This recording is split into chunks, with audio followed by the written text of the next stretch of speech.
Baik, selamat datang kembali teman-teman, untuk materi baru hari ini, di mana hari ini kita akan membahas mengenai hak asasi manusia, seperti itu. Dan hari ini kita akan memulai dengan, bagaimana sih sebenarnya sejarah perkembangan, munculnya hak asasi manusia. Teman-teman, saya harap sebelum masuk ke materi ini, teman-teman sudah menonton terlebih dahulu beberapa referensi video yang saya cantumkan di Flexible Learning supaya teman-teman bisa relate dengan materi yang akan saya sampaikan. Di mana di Flexible Learning sudah saya berikan video referensi. Yang pertama itu bagaimana lahirnya makna carta, kemudian revolusi Amerika, dan bahkan di sana juga ada tentang apartheid. Nah, bagian pertama di sini kita akan berbicara mengenai sejarah hak asasi manusia sebelum dan sesudah abad ke-17. Yang pertama itu adalah Magna Carta, Revolusi Amerika, dan nanti diikuti dengan Revolusi Prancis. Baik, yang pertama di sini adalah Magna Carta, di mana teman-teman saya harapkan untuk menonton terlebih dahulu penjelasan Magna Carta di bagian video yang saya tautkan sebagai referensi materi hari ini, di mana sebenarnya Magna Carta itu adalah dokumen yang telah disusun pada tahun 1215 di Inggris, dan secara singkatnya dokumen ini berisi bagaimana sebenarnya Raja Inggris ketika itu berkomitmen, yaitu Raja John, untuk membatasi kekuasaan dan juga mengakui bagaimana hak-hak tertentu antara bangsawan dan juga rakyatnya. Ada beberapa hal yang sebenarnya dibahas dalam Magna Carta tersebut. Yang pertama itu bagaimana perlindungan hukum, di mana Magna Carta menegaskan bahwa tidak ada seorang pun, ya termasuk salah satunya di sini adalah raja, tidak boleh sewenang-wenang dan bahkan harus tunduk pada hukum yang telah dibuat ini. Dan berikutnya juga di situ membahas mengenai penghapusan pidana tanpa proses hukum.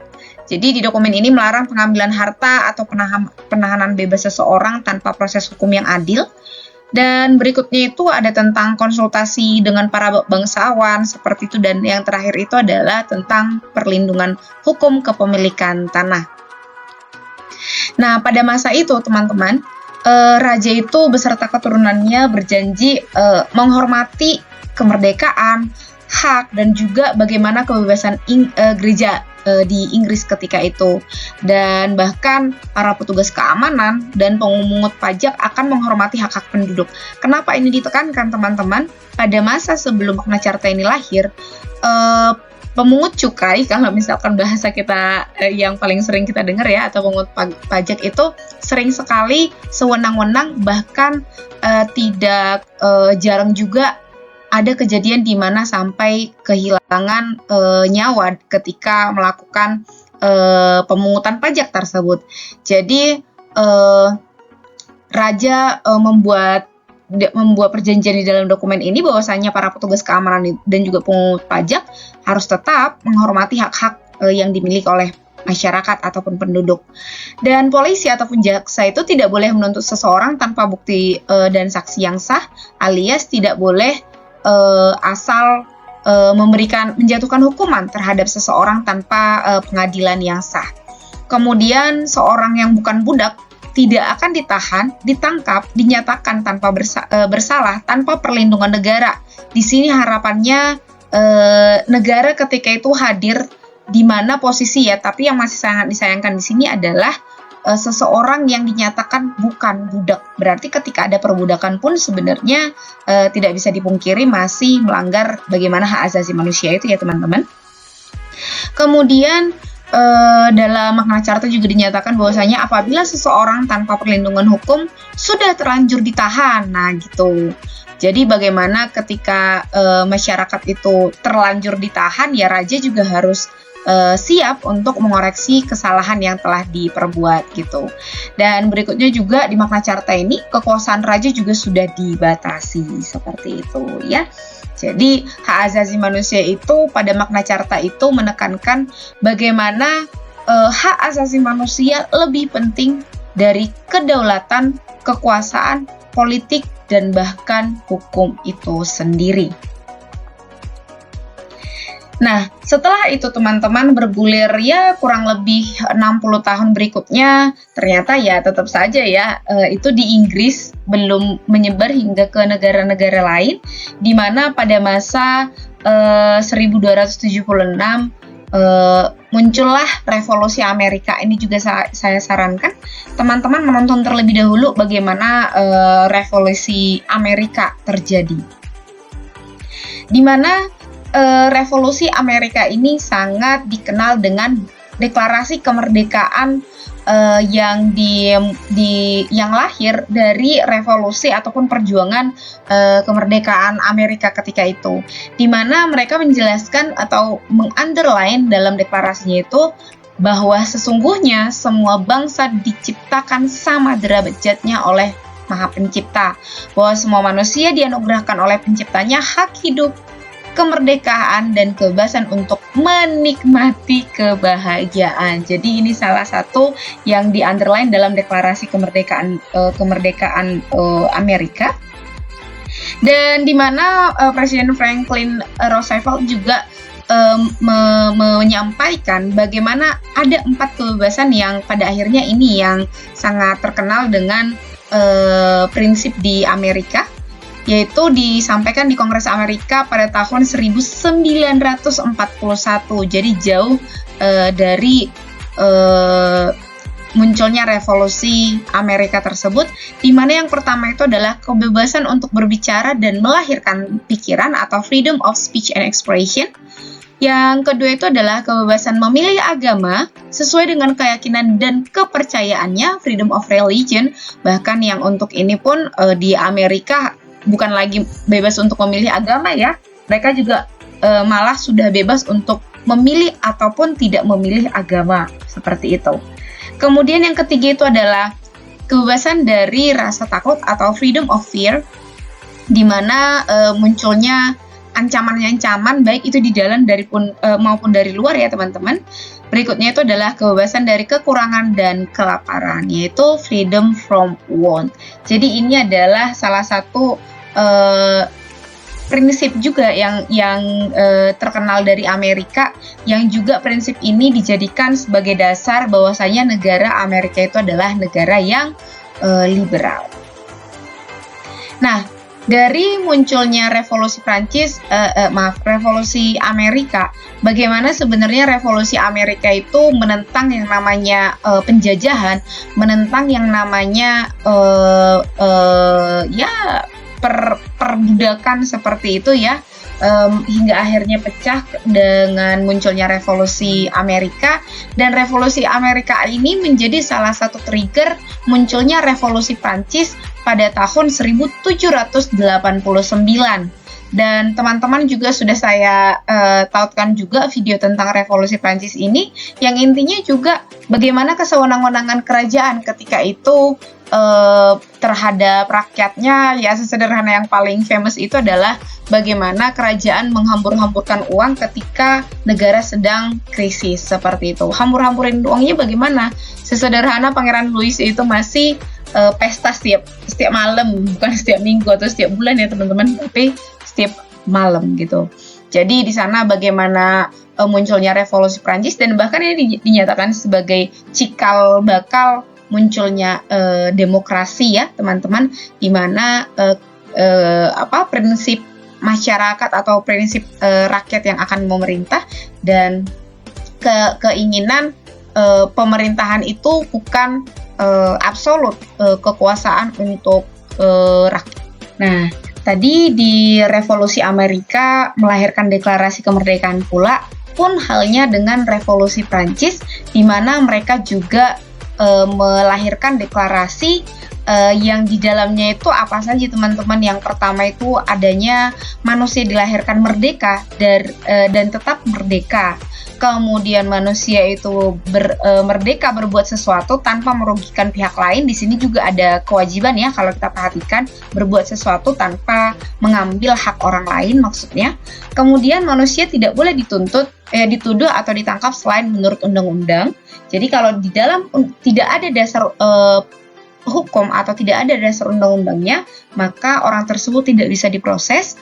Kemudian juga mereka mengatakan manusia merdeka mengeluarkan pikiran, adanya kemerdekaan bersatu dan berapat, kemudian adanya kemerdekaan bekerja, berdagang, dan melaksanakan kerajinan, kemudian adanya kemerdekaan hak milik, ini properti ya pada akhirnya nanti, kemudian manusia memiliki hak yang sama, warga negara yang mempunyai hak yang sama juga memiliki kedudukan yang sama di bagian pekerjaan juga.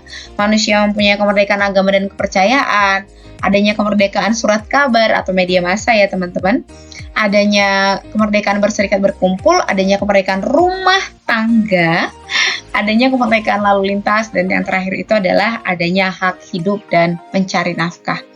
Ini juga kalau misalkan kita lihat ada beberapa hal yang mirip ya dengan Undang-Undang Dasar pasal 28 dari A sampai J seperti itu. Setelah munculnya revolusi Amerika dan revolusi Prancis, bukan berarti kengerian atas hak asasi manusia, perang, dan juga konflik itu bisa selesai seperti itu teman-teman. Nah, oleh karena itu muncul yang disebut dengan Piagam PBB atau Piagam Perserikatan Bangsa-Bangsa yang merupakan usaha untuk mencegah terulangnya kengerian Perang Dunia I dan juga Perang Dunia Kedua, teman-teman.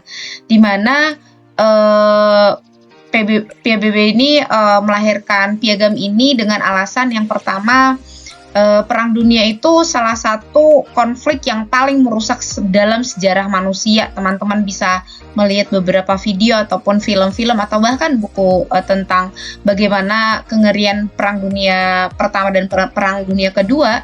Ya, walaupun juga harus diakui Perang Dunia Kedua ini juga menjadi cikal bakal yang membantu Indonesia merdeka ya teman-teman. Kalau misalkan masih ingat sejarah bagaimana pengeboman Hiroshima dan Nagasaki seperti itu.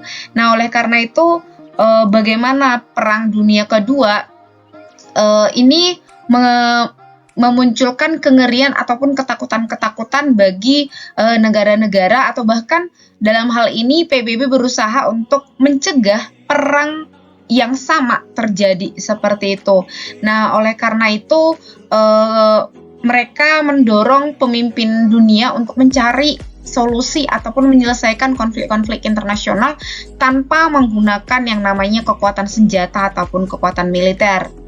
Dan berikutnya Piagam PBB ini juga muncul karena adanya kegagalan dari Liga Bangsa-Bangsa.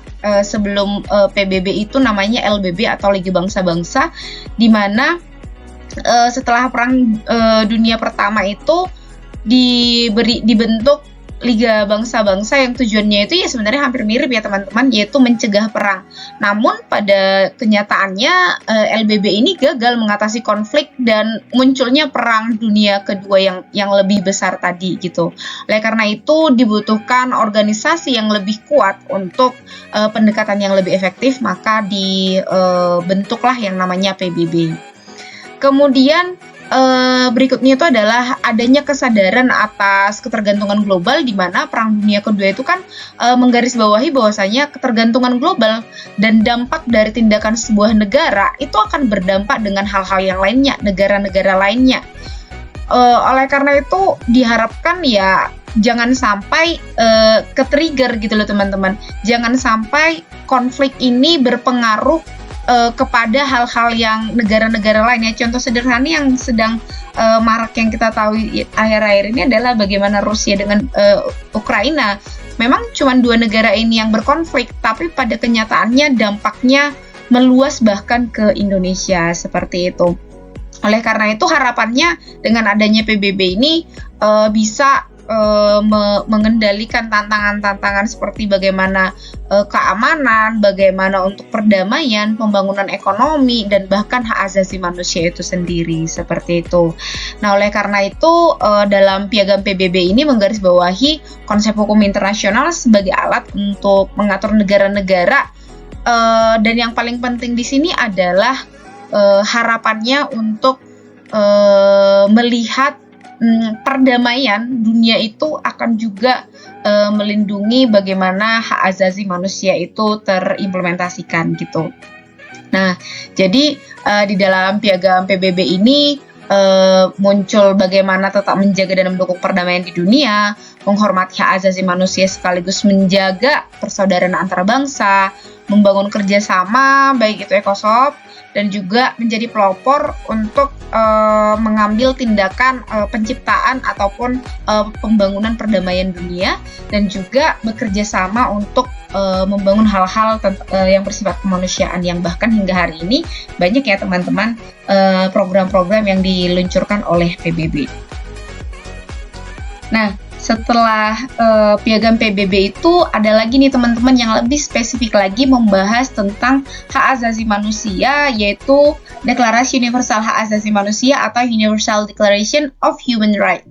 Ini dibentuk pada 10 Desember 1948, di mana dalam Deklarasi Universal ini terdapat 30 pasal, di mana prinsip awalnya munculnya DUHAM ini adalah dinyatakan bahwasanya prinsip sejarah manusia itu selalu ada yang namanya penjajahan, adanya perbudakan, adanya pembantaian terhadap sesama manusia. Jadi salah satu presiden Amerika itu tahun 1946 menginisiasi yang namanya International Bill of Rights atau deklarasi hak-hak yang berlaku secara internasional. Nah, ini juga dilihat adanya Komisi Hak Asasi Manusia di PBB dan aparat ECOSOC atau Economical and Social Council bersama 18 anggota pembentuk International Bill of Human Rights yang pada akhirnya International Bill of Rights ini diadopsi dan dikembangkan menjadi deklarasi universal hak asasi manusia. Namun harus dicatat pula bahwasanya DUHAM ini bukan perjanjian, namun semua anggota PBB itu secara moral berkewajiban untuk menerapkannya seperti itu. Nah, DUHAM ini dibentuk pada 10 Desember 1948 yang tadi saya sampaikan, dan ini dijadikan sebagai Hari Hak Asasi Manusia Internasional. Nah, tadi seperti yang saya sampaikan ada 30 pasal yang terdapat di Deklarasi Universal Hak Asasi Manusia, di mana poin-poin utamanya itu adalah tentang hak hidup, kebebasan dan keamanan pribadi, kemudian kebebasan dari penyiksaan, perlakuan yang tidak manusiawi atau bahkan penahanan sewenang-wenang, kemudian bagaimana kesetaraan di mata hukum dan perlindungan dari diskriminasi. Kemudian ada juga tentang kebebasan beragama, berpendapat, berorganisasi, tentang hak pendidikan, kesehatan, dan pekerjaan yang layak. Ada lagi hak atas kebebasan dari penahanan atau pengasingan yang sewenang-wenang, dan bahkan ada hak untuk berpartisipasi dalam pemerintahan dan pemilihan umum. Nah, teman-teman yang sudah saya sampaikan bahwasanya sekali lagi DUHAM ini bukan perjanjian yang mengikat seperti itu secara ketat, tapi deklarasi ini dinyatakan sebagai dokumen moral yang mengikat secara moral pula sebagai dasar atas perjanjian hak asasi internasional seperti itu. Jadi dengan adanya DUHAM ini menjadi nilai simbolis yang sangat penting untuk mempromosikan hak asasi manusia di dunia, teman-teman. Oleh karena itu, DUHAM juga telah mempengaruhi konstitusi dan hukum nasional di berbagai negara, salah satunya Indonesia. Ingat ya, mempengaruhi, bukan mengadopsi 100% seperti itu ya. Dan juga sebagai dasar bagi pekerjaan PBB untuk mempromosikan dan melindungi hak asasi manusia di seluruh dunia. Nah, setelah adanya DUHAM tersebut, maka akan muncul banyak sekali konvensi-konvensi internasional yang berkaitan atau lebih spesifik membahas mengenai hak asasi manusia. Seperti kalau misalkan masih teman-teman ingat tentang materi norma dan hukum, peraturan dan hukum, saya lupa, yang di dalamnya itu di dalam hukum ada yang disebut dengan asas, salah satunya itu adalah lex specialis derogat lex generalis. Jadi hukum yang umum mengesampingkan hukum yang khusus mengesampingkan hukum yang umum. Nah, hukum khususnya di sini apa teman-teman? Di sini salah satunya itu adalah konvensi-konvensi internasional. Yang pertama itu adalah Kovenant Internasional tentang Hak Sipil dan Politik dan bahkan di Indonesia sudah diratifikasi ya teman-teman, yaitu Undang-Undang Nomor 12 Tahun 2005 tentang pengesahan International Covenant of Civil and Political Rights yang sudah diratifikasi di Indonesia. Kemudian ada yang namanya Kovenant Internasional tentang Hak Ekonomi, Sosial, dan Budaya atau ECOSOC, di mana pengesahan International Covenant on Economic, Social, and Culture Right ini juga sudah diterapkan di Indonesia. Kemudian, nah ini konvensi tentang genocide ataupun genosida. Indonesia melalui Undang-Undang Nomor 26 Tahun 2000 tentang Pengadilan HAM menetapkan bahwasanya genosida sebagai salah satu pelanggaran hak asasi manusia berat. Teman-teman kalau tertarik tentang genosida itu boleh saya sarankan nonton film Hotel Rwanda. Itu salah satu genosida yang cukup besar di Rwanda. Ya sebenarnya ya kalian tonton deh, di spill, ntar saya spill jadi nggak mau nonton gitu ya. Kemudian ada Kovenant menentang penyiksaan, yaitu melalui Undang-Undang Nomor 11 Tahun 2005 tentang pengesahan Convention Against Torture and Other Cruel, Inhuman or Degrading Treatment or Punishment. Ini juga yang intinya itu adalah konvensi tentang bagaimana perlakuan atau penghukuman lain yang sangat tidak manusiawi ataupun merendahkan martabat manusia, seperti itu. Kemudian ada lagi Kovenant penghapusan segala bentuk diskriminasi rasial, yaitu Undang-Undang Nomor 29 Tahun 99 tentang pengesahan International Covenant on the Elimination of All Form of Racial Discrimination. Tapi kok buktinya masih ada ya yang diskriminasi di kita. Kemudian konvensi penghapusan segala bentuk diskriminasi terhadap perempuan, dan ya seperti yang sudah kita ketahui, salah satu kelompok rentan itu adalah perempuan dan juga anak-anak, juga sudah diratifikasi di Indonesia ya teman-teman, yaitu Undang-Undang Nomor 7 Tahun 1984 tentang ratifikasi penghapusan segala bentuk diskriminasi terhadap perempuan, yaitu disingkat sebagai Konvensi Wanita. Kesetaraan gender nih teman-teman. Ya, tapi walaupun itu masih banyak yang standar ganda juga ya teman-teman. Kemudian ada konvensi hak anak, yaitu walaupun ratifikasinya belum bentuk dalam undang-undang ya teman-teman, masih keputusan presiden dan itu sudah tahun baheula, yaitu 1990. Kemudian konvensi mengenai status pengungsi, ini belum diratifikasi teman-teman sama Indonesia gitu. Tapi Indonesia itu cukup banyak menerima pengungsi sebenarnya teman-teman. Kalau kalian mau jalan-jalan nanti ke Jakarta gitu ya, sangat banyak kita temui nanti pengungsi-pengungsi, apalagi pas masa-masa Rohingya teman-teman. Rohingya, kemudian gak cuma Rohingya sih, banyak pencari-pencari suaka yang pada akhirnya mengungsi di salah satu tujuannya itu adalah Indonesia. Pengungsi itu sebenarnya apa sih teman-teman? Ya pengungsi itu adalah mereka yang meninggalkan daerahnya karena takut disiksa atas alasan ras, agama, kebangsaan, atau bahkan opini publik atau keanggotaan pada kelompok tertentu yang pada akhirnya mereka tidak bisa pulang karena ketakutan tersebut ya. Ya Rohingya ya yang paling sering kita ketahui karena alasan agama ya. Agama yang konflik di Rohingya tersebut. Nah, dari panjang kali lebar yang kita sampaikan tadi, sehingga kita bisa menyimpulkan bahwasanya hak asasi manusia itu merupakan hak-hak yang melekat pada semua individu. Gak ada diskriminasi apapun, mau itu dia tinggi, mau itu badannya bagaimana, pokoknya semua hak itu melekat pada manusia itu dengan prinsip kesetaraan, keadilan, dan martabat manusia. Kenapa dikatakan tadi melekat pada semua individu?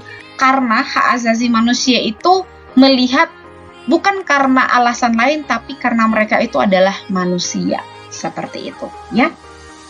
Jadi hak asasi manusia itu adalah hak yang tidak bisa diganggu-gugat. Nah, untuk penggolongan hak asasi manusia ini di sini kita akan membahas bagaimana klasifikasi HAM, instrumen HAM nasional, jenis pelanggaran, pelaku pelanggaran hak asasi manusia, dan nanti teman-teman kita akan mendiskusikan bagaimana studi kasus tentang pelanggaran hak asasi manusia. Yang pertama, klasifikasi hak asasi manusia. Untuk klasifikasinya itu ada 4. Yang pertama adalah hak individu, kemudian hak kolektif, hak sipil dan politik, kemudian hak ekonomi sosial dan budaya.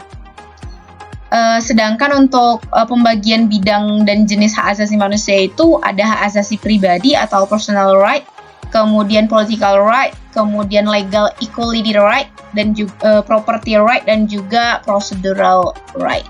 Nah, apa aja itu? Di sini kita akan lihat.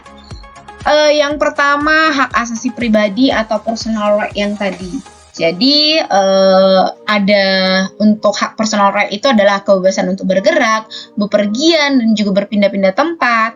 Kemudian, kebebasan mengeluarkan atau menyatakan pendapat, memilih aktif di organisasi atau perkumpulan, kemudian bebas untuk memilih, memeluk, dan menjalankan agama dan kepercayaan yang diyakini masing-masing. Nah, kalau di Indonesia, kebebasan ini tentang keyakinan tadi, kepercayaan yang diyakini. Dan di Indonesia, teman-teman, kembali saya tekankan bahwasanya penghayat kepercayaan sudah diakomodasi di Indonesia berdasarkan putusan Mahkamah Konstitusi yang mengizinkan, apalagi masalah kependudukan ya yang selalu bertabrakan atau bergesekan seperti itu. Sekarang KTP pun bagi mereka pemeluk penghayat kepercayaan, mereka akan dicantumkan di KTP dengan nama kepercayaan kepada Tuhan Yang Maha Esa, seperti itu. Itu adalah salah satu personal right yang dilindungi dan sudah diakomodasi di Indonesia. Kemudian hak asasi politik atau political right. Di sini hak untuk memilih dan dipilih dalam sebuah pemilihan. Bahkan orang yang masuk rutan sekalipun, teman-teman, bahkan warga yang dipenjara sekalipun berhak untuk menggunakan hak pilihnya ketika pemilihan nanti, seperti itu. Kemudian hak ikut serta dalam kegiatan pemerintahan, hak membuat dan mendirikan parpol dan juga organisasi politik lainnya, as long as organisasi tersebut tidak bertolak belakang atau bertentangan dengan Indonesia, gitu ya. Kemudian hak untuk membuat dan mengajukan suatu usulan ataupun petisi.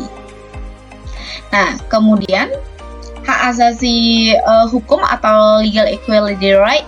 Di sini setiap orang itu berhak untuk mendapat perlakuan yang sama dalam hukum dan pemerintahan. Kemudian hak untuk menjadi pegawai negeri sipil. Jadi tidak ada masalah kamu berdasarkan dulu sih sempat ada diskriminasi ras ya, teman-teman. Sempat muncul orang, sebut aja namanya orang X, keturunan X tidak diperkenankan untuk mengikuti PNS, TNI atau seperti itu. Jadi semacam diskriminasi yang tidak tertuang tapi dalam kehidupan sosial itu nyata gitu ya. Kemudian hak mendapat layanan dan juga perlindungan hukum. Berikutnya adalah hak asasi ekonomi atau property right, di mana hak kebebasan melakukan kegiatan jual beli asalkan jual belinya itu bukan jual beli organ-organ tubuh. Kemudian hak kebebasan mengadakan perjanjian kontrak dengan catatan Anda sudah cukup umur ataupun di bawah pendampingan. Kemudian hak kebebasan penyelenggaraan sewa menyewa, hutang piutang, dan juga lain-lain. Hak kebebasan untuk memiliki sesuatu, tapi dengan catatan memiliki sesuatu bukan atas rampasan ataupun paksaan. Kemudian hak memiliki dan mendapatkan pekerjaan yang layak. Kemudian hak asasi peradilan, procedural right, ini adalah hak untuk mendapat pembelaan hukum di pengadilan, kemudian hak persamaan atas perlakuan penggeledahan, penangkapan, penahanan, dan penyelidikan di mata hukum. Jadi tidak serta-merta langsung digeledah dan lain-lain, teman-teman. Amit-amit nih, kalau semisal muncul peristiwa seperti itu, tiba-tiba ada penggerbekan dan lain segala macam, teman-teman boleh memintakan surat tugas ataupun surat izin untuk penggeledahan di wilayah tersebut. Jangan sampai ini cuman buat jaga-jaga ya teman-teman, supaya kalian lebih aware aja. Gak usah takut, selama kalian benar, kalian berhak kok untuk mendapatkan keterangan mereka akan melakukan penggeledahan apa seperti itu, supaya seringkali kalau udah ada yang berseragam rame-rame ke sebuah tempat, orang-orang udah takut, padahal ya tidak jarang juga ada kejadian fitnah ataupun bahkan rekayasa yang terjadi dalam sebuah tempat. Oleh karena itu, kalian juga berhak untuk mendapatkan prosedural yang benar, khususnya di mengenai hukum seperti itu, ya. Nah, kemudian untuk instrumen hak asasi manusia secara nasional, tadi sudah kita bicarakan ya, secara internasional yaitu Piagam PBB dan juga DUHAM. Di mana untuk instrumen hak asasi manusia secara nasional itu ada Pancasila tentu saja ya, karena Pancasila adalah sumber dari segala sumber hukum. Kemudian pembukaan Undang-Undang Dasar Negara Republik Indonesia tahun 1945, kemudian Undang-Undang Dasar Negara Republik Indonesia tahun 1945 setelah amandemen, bahkan setelah amandemen itu banyak sekali ya teman-teman. Kemudian TAP MPR, undang-undang dan juga peraturan pemerintah. Nah, yang pertama di sini adalah hak asasi manusia dalam Pancasila, ya tentu saja sebagai sumber dari segala sumber hukum, Pancasila itu memuat yang namanya hak asasi manusia. Yang pertama itu sila pertama nih teman-teman, di mana di sila pertama menegaskan kebebasan individu untuk beragama ataupun berkeyakinan sesuai dengan tuntunan hati nurani manusia itu sendiri, dan juga ini mencerminkan bagaimana hak asasi manusia itu mengcover untuk kebebasan beragama dan berkeyakinan. Kemudian untuk sila kedua, kemanusiaan dan beradab, di mana di prinsip ini menekankan penghormatan terhadap martabat manusia itu sendiri dan bagaimana perlindungannya terhadap hak asasi manusia, misalnya hak hidup, kebebasan, kesetaraan, dan juga perlindungan hukum. Kemudian di sila ketiga teman-teman, di sini ada ya Persatuan Indonesia, di mana prinsipnya itu adalah konteks hak asasi manusia ini pentingnya menghormati hak individu tanpa memandang perbedaan ras, agama, etnis, dan latar belakang lainnya yang pada akhirnya disatukan dalam nama Indonesia. Kemudian untuk sila keempat, rakyat yang dipimpin oleh hikmat dan kebijaksanaan dalam permusyawaratan perwakilan. Di sini bisa dilihat bahwasanya pentingnya demokrasi dalam pengambilan keputusan, ya tentu saja dalam hak asasi manusia, bagaimana berpartisipasi, bagaimana memberikan hak suara dalam pemerintahan atau bahkan pemilihan umum. Kemudian di sila kelima, keadilan sosial bagi seluruh rakyat Indonesia, di mana pentingnya menciptakan masyarakat yang adil dan juga merata. Jadi di sini juga dalam hak asasi manusia terkait kesejahteraan, pendidikan, pekerjaan, hak ekonomi dan sosial budaya lainnya juga dibahas dalam sila kelima. Kemudian dalam pembukaan Undang-Undang Dasar 1945 ini, ya tentu saja di sini yang sudah saya merahi, di sana dinyatakan bahwasanya melindungi segenap bangsa Indonesia, kemudian memajukan kesejahteraan umum, mencerdaskan kehidupan bangsa, dan bahkan melaksanakan ketertiban dunia yang berdasarkan kemerdekaan, perdamaian abadi, dan keadilan sosial. Ya tentu saja dalam di sini saja sudah jelas ya teman-teman, bahwasanya ini memuat hak asasi manusia tersebut. Kemudian dalam setelah amandemen, di sana ya teman-teman dari pasal 28, bahkan bukan hanya 28 saja ya teman-teman, di sana juga sudah terlihat jelas bagaimana perlindungan atas hak asasi manusia itu sudah tertuang di pasal-pasal Undang-Undang Dasar 1945 setelah amandemen. Kemudian TAP MPR yang juga mengakui bagaimana sikap bangsa Indonesia terhadap hak asasi manusia. Dan yang terakhir di sini adalah undang-undang yang cukup banyak. Teman-teman bisa melihat di tampilan ini. Nah, kemudian untuk jenis dan aktor pelanggaran hak asasi manusia. Nah, di sini adalah pelanggaran hak asasi manusia, di mana pelanggaran ini dibagi atas dua, yaitu pelanggaran hak asasi manusia berat dan juga pelanggaran hak asasi ringan. di mana pelanggaran hak asasi manusia berat ini ada kejahatan genosida, kejahatan terhadap kemanusiaan, kejahatan perang, dan juga kejahatan agresi. Kejahatan genosida itu maksudnya gimana sih? Jadi kan genosida itu merupakan tindakan yang ekstremis ya teman-teman, yang dilakukan oleh kelompok yang niatnya itu untuk menghancurkan secara fisik ataupun budaya kelompok etnis, agama, nasional, atau bahkan kelompok tertentu.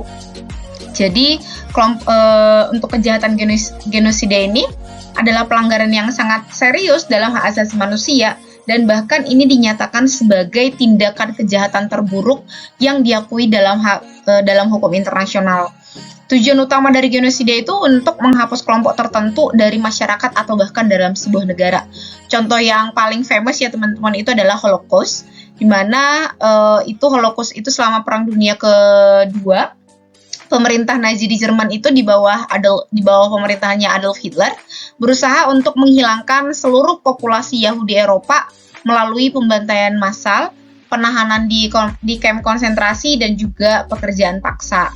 Terus ada lagi yang tadi sempat saya sampaikan tentang genosida yang di Rwanda, yaitu konflik di Rwanda antara kelompok Hutu dan Tutsi yang itu udah lama sih teman-teman, 1994, di mana banyak sekali yang terbantai, bahkan ribuan teman-teman yang dibantai oleh milisi Hutu dalam waktu yang sangat singkat. Jadi penghilangan etnis Tutsi ketika itu. Kemudian untuk kejahatan kemanusiaan itu juga kejahatan yang sangat serius ya teman-teman dalam hukum kemanusiaan internasional, yang tindakan ini seringkali dalam konflik bersenjata ataupun situasi krisis yang mengakibatkan dampak serius terhadap masyarakat sipil, di mana kejahatan kemanusiaan ini bisa tindakan pembunuhan massal, penyiksaan, deportasi paksa, kemudian perampasan hak asasi manusia lainnya. Contohnya itu yang terjadi krisis di Darfur tahun 2000-an di Sudan, di mana konflik ini melibatkan banyak sekali tindakan yang dianggap sebagai kejahatan kemanusiaan, termasuk di sana itu adalah pembantaian, pemerkosaan massal, dan juga pengusiran paksa. Kemudian ada juga contoh lainnya itu adalah kejahatan di Boko Haram di Nigeria yang dari 2009 ya, bahkan di 2010-an sampai puluhan ini masih ada ya, di mana ini adalah kelompok teroris Boko Haram di Nigeria yang terlibat dalam serangkaian kejahatan kemanusiaan yang di dalamnya itu ada serangan terhadap sekolah dan juga warga sipil, kemudian penculikan dan bahkan pemaksaan paksa gitu ya. Kemudian yang ketiga, kejahatan perang. Kejahatan perang itu merupakan tindakan yang melanggar hukum perang. Kalau misalkan hukum perang itu diatur tersendiri ya teman-teman dalam hukum humaniter internasional, yang mengatur bagaimana pihak yang terlibat dalam konflik bersenjata, bagaimana tindakan yang dilakukan, bahkan untuk serangan-serangan yang dilakukan. Gini teman-teman, perang sekalipun itu ada aturannya, bukan hanya sekedar langsung serang seperti itu. Jadi di dalam hukum humaniter ini tertuang prinsip-prinsip dalam perang bersenjata seperti itu. Bahkan di dalam hukum humaniter itu ada diberikan syarat-syarat siapa aja yang nggak bisa diserang gitu. Misalnya salah satunya itu adalah perempuan, karena dianggap kelompok rentan ya teman-teman, perempuan, anak-anak, dan juga fasilitas publik yang misalnya itu adalah sesederhana sekolah, rumah sakit, dan bahkan gereja gitu. Itu ada peraturannya teman-teman dalam konflik bersenjata. Nah, yang pada akhirnya dinyatakan kejahatan perang itu seperti apa gitu loh teman-teman. Jadi kejahatannya itu adalah bagaimana perang tersebut menyerang warga sipil nggak bisa diserang teman-teman dalam hukum humaniter. Kemudian apabila warga sipil itu tidak bersenjata ya, dengan catatan yang tadi tidak bersenjata, mereka itu bukan kelompok, saya lupa lagi namanya, belligerent, saya lupa banget teman-teman istilah di hukum hukum humaniter, yang intinya kombatan, mereka itu bukan kombatan intinya gitu ya. Kemudian bagaimana di dalam dinyatakan sebagai kejahatan perang itu apabila mereka tahanan-tahanan perang itu disiksa, bahkan juga menggunakan senjata kimia ataupun biologis. Bahkan saya masih ingat banget waktu salah satu dosen saya yang merupakan mantan pasukan Garuda gitu ya, pasukan perdamaian. Dia menganalogikan bahkan ketika ada konflik antara sebuah negara A dan negara B, ketika sudah misalnya nih angkatan udara mereka sudah tembak-menembak terus seperti itu, dan ketika pilotnya ataupun dari pihak mereka sudah menyatakan menyerah, tidak boleh diserang atau bahkan tidak bisa membumi hanguskan mereka, karena itu diatur dalam hukum humaniter seperti itu ya. Tapi contoh dari kejahatan perang ini apa aja? Contohnya penyerangan warga sipil tadi, di mana serangan itu sengaja ditujukan kepada warga sipil yang tidak bersenjata atau tadi yang saya sebutkan dengan kombatan yang harusnya mereka dilindungi, dan bahkan menyerang tempat-tempat yang harus dilindungi, misalnya rumah sakit, sekolah, atau bahkan fasilitas-fasilitas kemanusiaan gitu. Kemudian adanya penyiksaan, misalnya penyiksaan itu dilakukan penyiksaan yang tidak manusiawi untuk tahanan perang atau ataupun warga sipil yang ditahan seperti itu merupakan kejahatan perang.